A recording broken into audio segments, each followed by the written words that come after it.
Hi, everybody. I am Mary Ciccone, and I'm just going to give everybody a few more minutes to join us before we start. Indeed, Rebecca is one of the, overseeing the best groups. It's true. They've been great so far. No pressure for this one. Great. You put the pressure on me for I always hate being the last in the last session because everybody goes and they think, oh, this is great. And then you have to live up to that. So hopefully I can make it somewhat interesting. All right. I'm gonna confidence. Okay, I'm gonna go ahead and share my screen.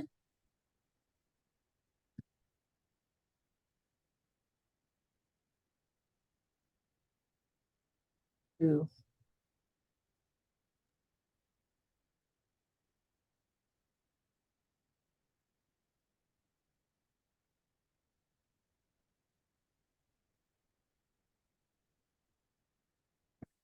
Actually, let's do something. Oh. All right.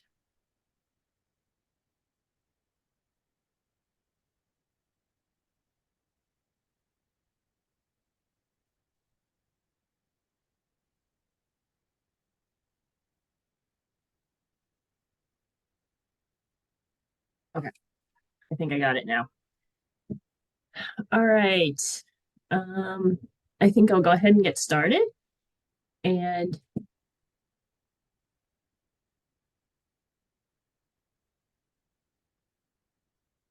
thank you for joining me. I am Mary Ciccone. I'm the Director of Policy here at Disability Rights New Jersey. And I'm going to be talking about some of the more recent legislation that just passed, some bills that are out there that might be helpful, and some proposed legislation that or proposed ideas that might be helpful to people to help them age in their communities. So as we are aging, people live in different situations. People live in their own homes. Generally, that's the preferred place for most people because they're comfortable there. That's where they have their social structure. But the issues are, can they care for themselves there? Is it safe and accessible to them? Do they have the adequate supports to continue to live there as they age? Other people live in a family residence. They move in with their children, or their children move in with them. So they have like a family unit living in an environment. It's great. It might have the family support, but it may not be an accessible home. And also it just could be, sometimes that can be problematic for privacy purposes. Maybe there is family issues that go on. Although it can be a great situation, sometimes it can be a burden on the family members. It can be a burden, the adult may not like, or they may still think of them as children, and there may be family dynamics that go on. So sometimes that's not the ideal situation.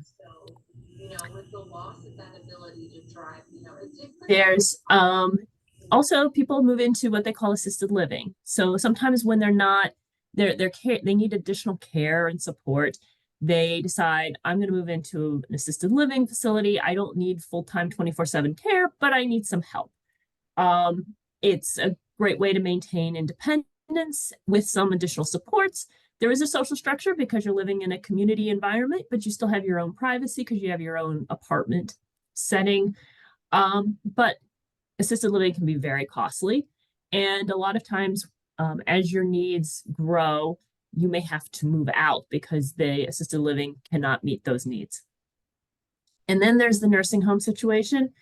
That's for somebody who needs 24/7 care. But the problem with that is there's very limited independence. You're living in an institution, basically, and it's extremely costly. So those are basically the four housing situations that you see when you age. Of course, with all of those, there are funding issues. How do people continue to live where they want to be, and how can they afford it? Generally, there's family care. Basically, that's people say, oh, that's free, but it's not free. It can be less expensive, yes, but it can also be more expensive in some ways. Basically, the family helps take care of the person who's elderly. They come in and they help take care of their daily living skills. They do their ADLs, they clean their house, they take them for the grocery store, they help make sure they get their medicine, all of those things.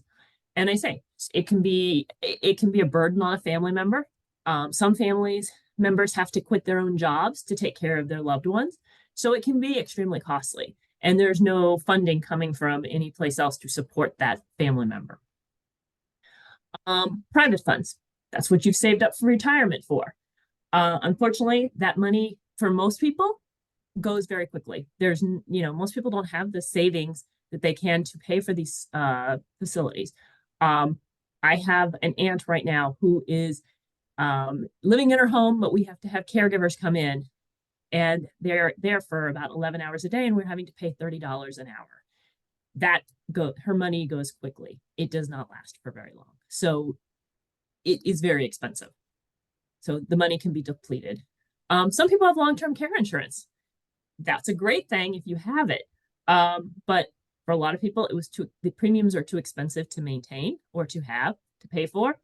And it's limited to whatever the benefits are in the contract. So some are very limited benefits. Some have more expansive benefits, but you only get what's limited in the contract. There's Medicare. Medicare provides some services, but once again, it doesn't provide home supports, and it limits long-term care to about 120 days. So it's not really available. Medicare is more for your medical expenses. It's not for maintaining your home situation. So what winds up happening is, for the vast majority of people, Medicaid becomes the primary funder of your housing situation as you age. So because it can provide funding for home and community-based supports, it can provide funding for assisted living, as well as nursing home care. But in order to get Medicaid, you must meet the eligibility criteria. And unfortunately, Medicaid has had traditionally an institutional bias. So for a lot of people in Medicaid, they wound up having to go into nursing homes because that was the only way. So that was their choice. They could, they wouldn't be able to live in their home because Medicaid had a bias that the only way they'd pay for things would be in a nursing home. That is changing. Thank you. Thank goodness. So I'm going to talk about recent legislation that really impacts the way people live in their home and can continue to remain in their homes, because, as I said, the preferred location for most people is to live in their homes. They don't want to be in a nursing home, if they can avoid it. They don't want to be even in an assisted living. They want to live where they know where everything is. I mean, if you talk to most people, you want to live where you feel comfortable. And that, for most people, is their own home, the place they've lived for 30, 40, 50 years. So how do you do that if something happens? Well, just this past year, one of the big problems is when people live in their own homes, family members try to keep their parents or their aunts and uncles in their own home as long as possible. But there might be some crisis that happens and they wind up going into the hospital. And when they go into the hospital, suddenly they've got to decide what can they do, because they can't come home if they don't have supports. They don't have, now suddenly they need somebody to make sure they're getting medication. They need somebody to get, to help them get dressed in the morning. They may need somebody to help them do their grocery shopping. They suddenly need all these services that they weren't getting before. So, but in the past, what would happen is, if they might be eligible for Medicaid, or if there was an idea that they might have income levels that would be eligible for Medicaid, you would have to go through, but they have never gotten eligibility. You would have to wait to get eligibility. You have to apply, which it usually takes about 3 to 5 months to get Medicaid eligibility. It's not instantaneous. You don't just go in and you say, I have this income, I will get eligibility. No, that's not how it works. You have to provide documentation about your income. You have to provide documentation about your assets. All of these things, it can take 3 to 5 months to get eligibility. Problem is, for somebody who's going to, hospital's ready to discharge you, you can't go home unless you have all of these supports and services in place.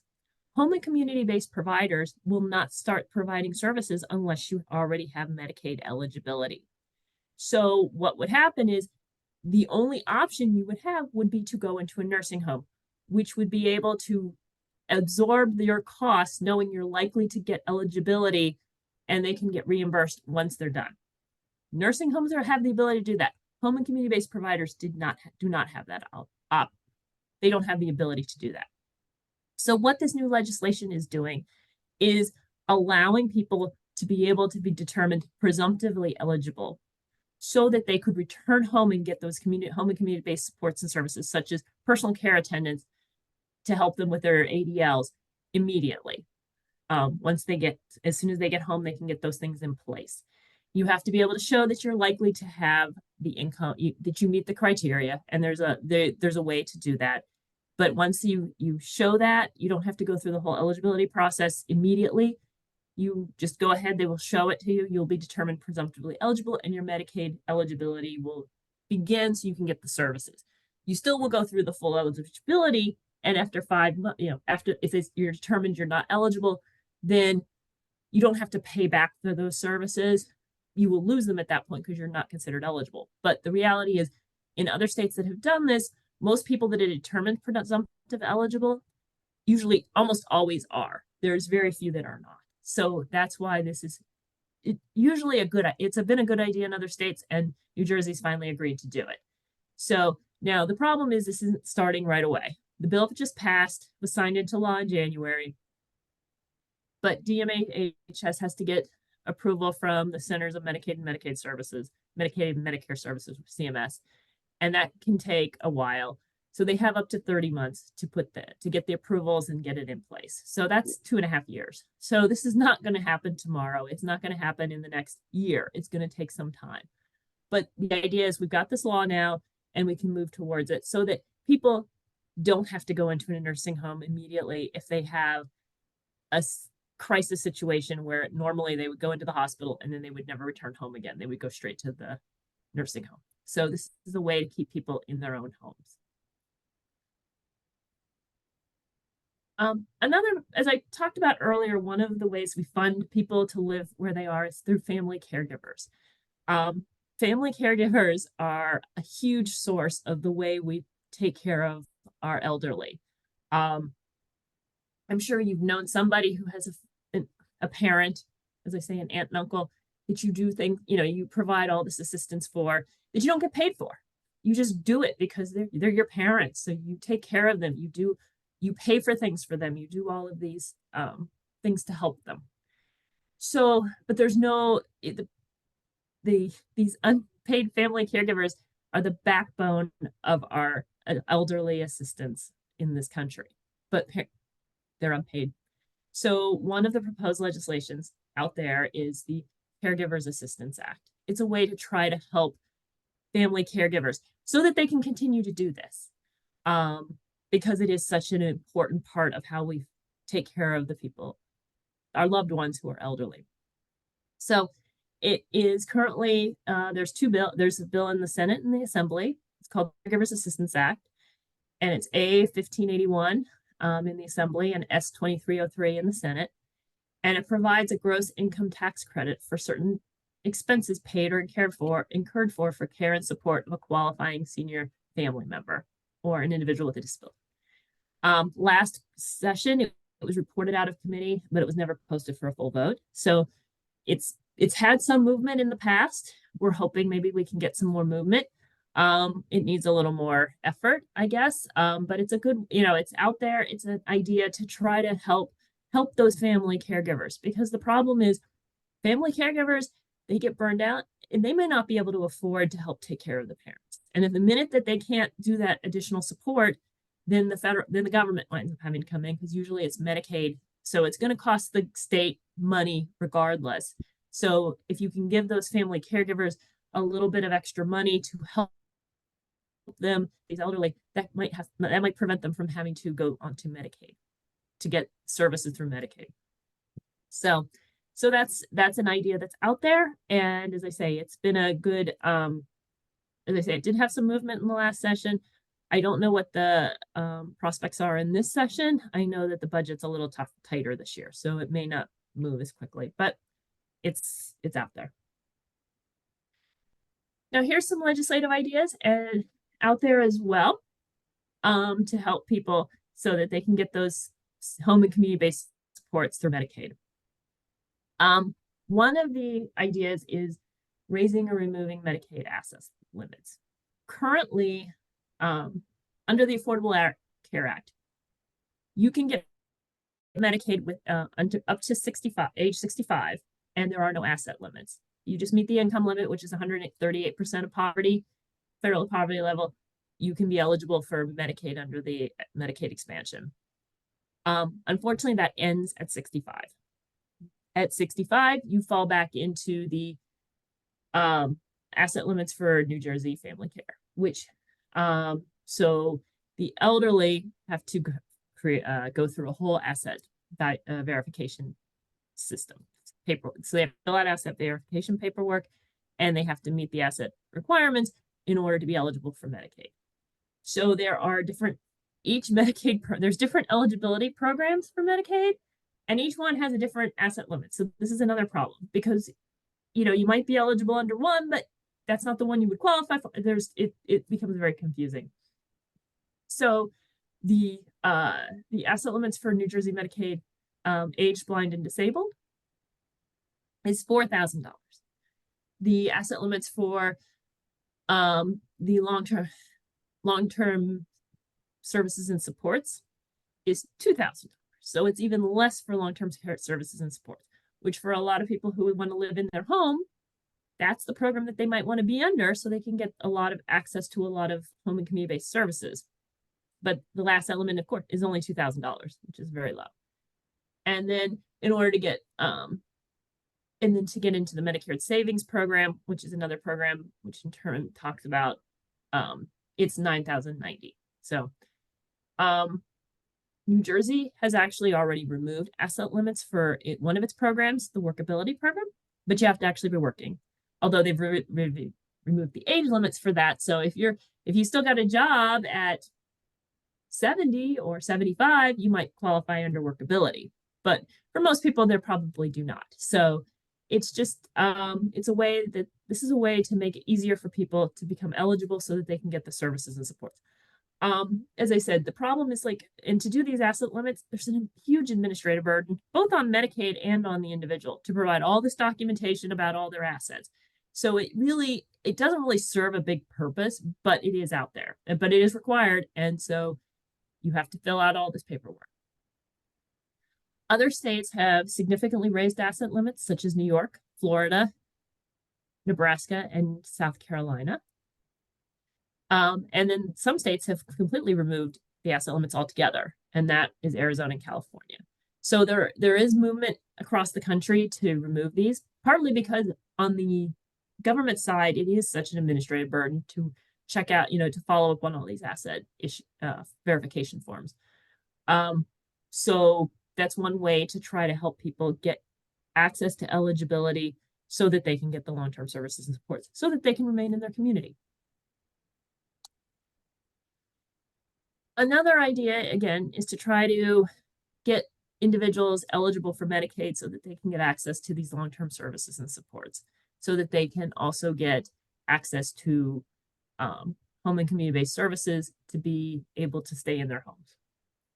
So currently under the Medicaid expansion, the Affordable Care Act, the income limit is 138% of the federal poverty guidelines. However, as I said before, that ends at 65. In order to get eligibility for Medicaid under the ABD, it's 100% of the federal poverty level. So once you turn 65 and you're no longer eligible for Medicaid expansion, you could be between that 100% and 138%. You're receiving Medicaid. Suddenly at 65, you are no longer eligible for that.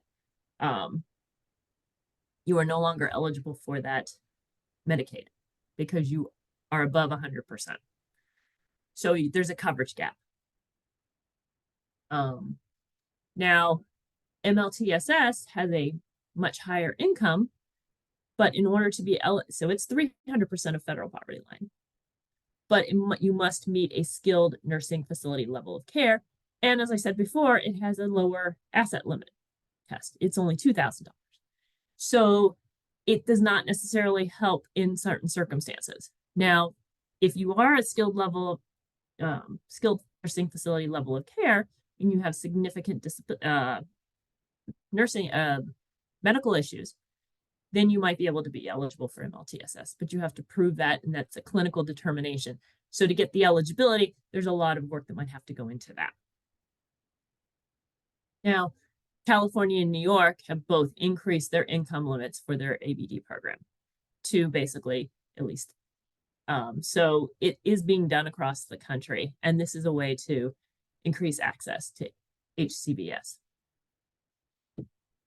So why is it important to get, what kind of services, when I talk about home and community-based services, what am I talking about? I'm talking about things like personal care attendants. This is one of the key things that people need to be able to stay in their homes. Someone to help them with their activities of daily living, such as cooking, cleaning, toileting, dressing, showering, those types of activities of daily living that you just need help with every day. A person may not be able to do those on their own. Some people can do some of the things, sometimes they can't do all of them. It depends on each person's level of abilities, but having someone come in to help them do those is one way that they can continue to live in their own home. And it is a huge help. Also, durable medical equipment. There are things that you need in your home that can help you stay there, like toilet seats or things to modify your bathroom so it's more accessible.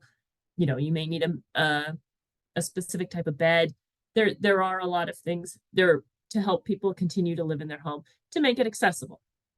So durable medical equipment is another thing that you might need. So those are some of the community, home and community supports that you need. As I say, the personal care attendant is the most common and the one that is most needed. And that's one of the most costly because, as I said, I have an aunt that we're having to pay $30 an hour for almost 11 hours a day of care. That's a lot of money, and it's going to eat up all of her life savings very quickly. She's not eligible for Medicaid. Because she has a really nice pension and she's saved up a lot of money. But that money, if we have to, that money's going to run out, and then she will have to be eligible for Medicaid because we're not going to be able to pay those expenses for a long period of time.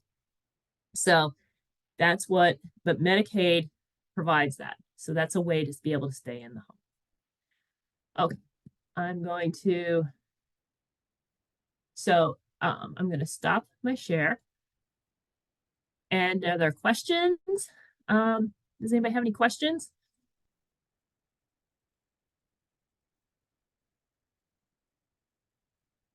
No questions. Okay, so there's a question. Hannah. Hi, Mary. It's nice to see you. It's good seeing you. I kind of am back ending on your presentation just earlier. No, it's perfect. I think that we uplifted a lot of the same points, and I just wanted to thank you for that. And also because we have an interested audience here. I mentioned in my presentation, we are working with a small group of advocates to try and brainstorm how to advance many of these policy proposals that Mary just presented, specific to increasing the income limit and asset limits. And Disability Rights New Jersey is involved in those conversations. Gwen's going to attend, Mary, that planning conversation. So if people are interested in joining that advocacy effort, we would love to hear from you. And I can put my contact information in the chat, maybe reach out to me or Mary. I don't know if you would like to have people reach out to you, but we're just trying to galvanize support. So I really, I wanted to just piggyback off of you, Mary, and thank you for including it.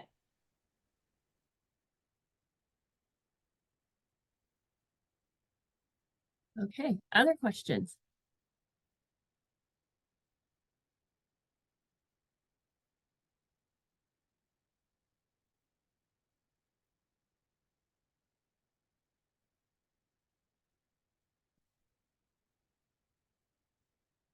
Okay, wow. Mary,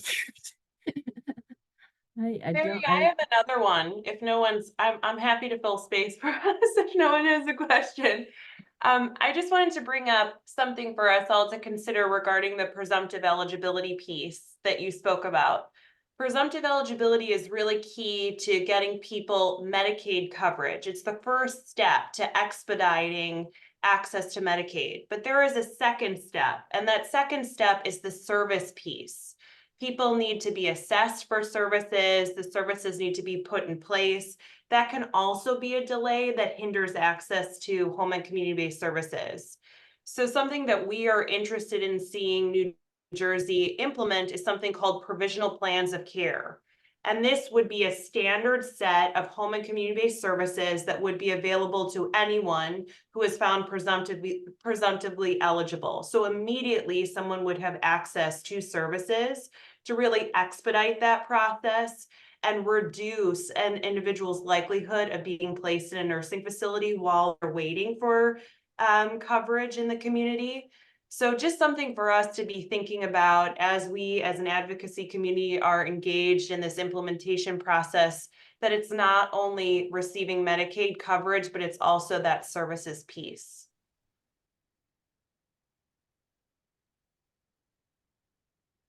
Thank you, Hannah. Yes, that is a good point, and definitely we should include that in our, as I say, as we move towards presumptive eligibility, that is definitely something that needs to be in place. Nancy has a question. You raised your hand. Great. Thank you. I'm very proud of my native state here. This is very exciting. I'm from Bergen County originally, though I'm in New York now. In doing research on ways to help, especially people facing dementia, remain in their community, I've become aware of work that's used in the Canadian context, especially in Vancouver, about social citizenship or community membership. And apparently it ties in some ways into human rights law, but in a way that basically says people have a right to remain as members of their community. And I'm wondering, in addition to all of the specific policy things, whether there's the potential for some sort of overarching values-based arguments that talk about the importance of helping people stay included in a community or be part of a good community, something like that, a good place to live, a good place to age, and things like that. Yeah, I think that's one of the things I think we're working on. And I know I've been involved in a couple of aging task forces that they're kind of trying to come up with and ideas on, because it takes a community to help people to stay in the community. It takes, and a lot of people have support structures. They have their church, which will come in, they might provide meals to help them or, check in on them regularly and things like that. So yeah, and then they have neighbors. I keep talking about my aunt. My aunt's, she lives in California, and I'm the only family member that's available. I'm here in New Jersey, can't check on her. But she has a social structure of neighbors that hit literally when it was a crisis situation, they came in and they took over. They literally, and she wouldn't be in her home right now if it wasn't for these neighbors to really